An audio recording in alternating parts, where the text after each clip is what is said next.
Chris, congratulations. Your Albion team were recently crowned champions of the West Riding League. You must be absolutely delighted with that. Yeah, it's a fantastic achievement, and I think it's just a continuation of how well the lads did last year. They've been excellent for Lee and myself over this 2-year period, and they just keep going from strength to strength, in fairness to them. It was a little bit of a tough one on the final day of the season, playing against one of our own teams, Eye Town, and they made it difficult for you, didn't they? Yeah, after we got the result against Riasa Helsinki here, we're hoping obviously to go on that Wednesday. And first off, against Riasa Bradford, I thought we competed really well, and I just think it was too much, two games in 3 days, and they ran out convincing winners in the end. So it meant one of these strange situations where you're trying to do it against a fellow Eye team, and as you saw in that second half, then there was periods where I thought, oh no, this ain't going to happen, and then the lads dug in and got away with a victory. But it was difficult for them, to celebrate. They were really respectful. They get on really well, and obviously some of them are still here next year. Yeah, just looking at some of those town players, some of them have actually played for you across the course of the season, haven't they? And the respect was there, wasn't it? That's it, when we've done showcase games and all that kind of stuff as well, we're all as one, and that's where it was a difficult situation, and I'm guessing for some of them as well, it was a difficult situation. But I thought the game was good. It was competitive throughout, and it certainly wasn't one of them that they just rolled over and died. Just looking at some of the games across the course of the season, then the first game back after Christmas always seems to be a little bit of a difficult one, and this year was no different. 3-0 down at half time at Ilkley, but that second half comeback was special, wasn't it? Yeah, and I think that was a turning point again, where the lads started to believe in themselves. Like you say, when they're back home for 3-4 weeks, trying to get back on the training pitch, get back acclimatised and stuff, and go to a team like Ilkley, who are a really good footballing team, it was a big ask. And at half time, a few harsh words were said, and the lads pulled it out of the bag really, and it was a fantastic second half performance. From that point, you had to wait nearly 2 months until your next league match, and it was another roller coaster against Eye Town, the first meeting. It finished 3-3. I think there was 3 goals after the 90-minute mark. It looked like being a defeat, but again, that character and never say die spirit came to fruition, didn't it?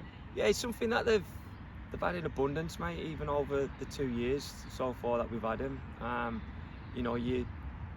you don't look on the pitch and think we're kind of really well beaten here.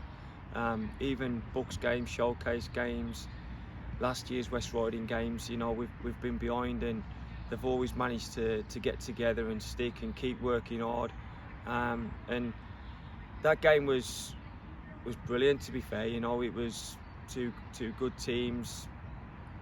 We were in front, they got back in front again, and they kind of turned it round, and then all of a sudden we stare in defeat in their face, and Aidan pops up right at the death there to get us the draw. So, again, that momentum that we took from that was good. And it's always difficult when you're waiting so long to play in the next league game, trying to get that consistency. But again, it's credit to the lads. I can't speak highly enough of them.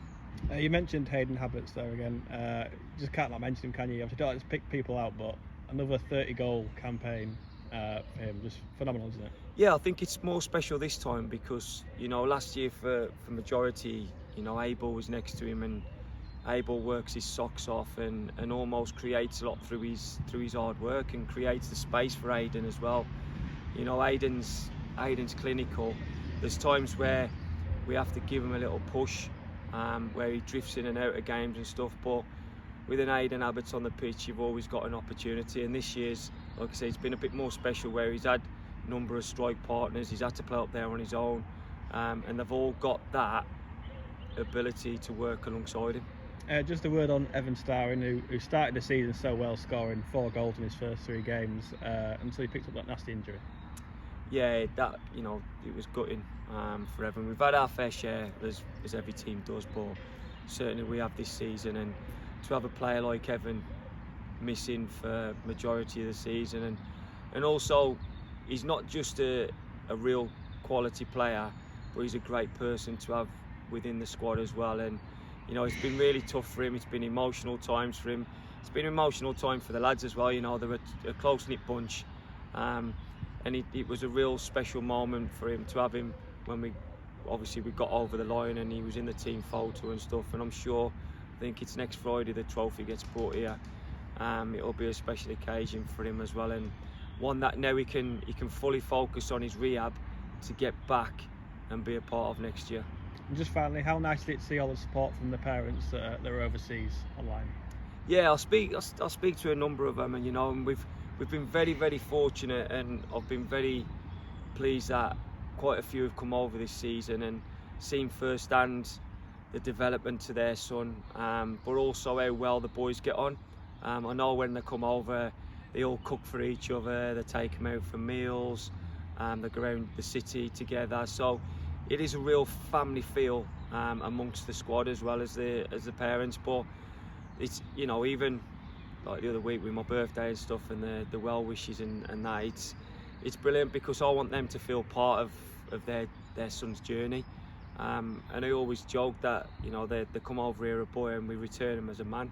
But that really is the case, and 3 years is a long time, 4 in some cases.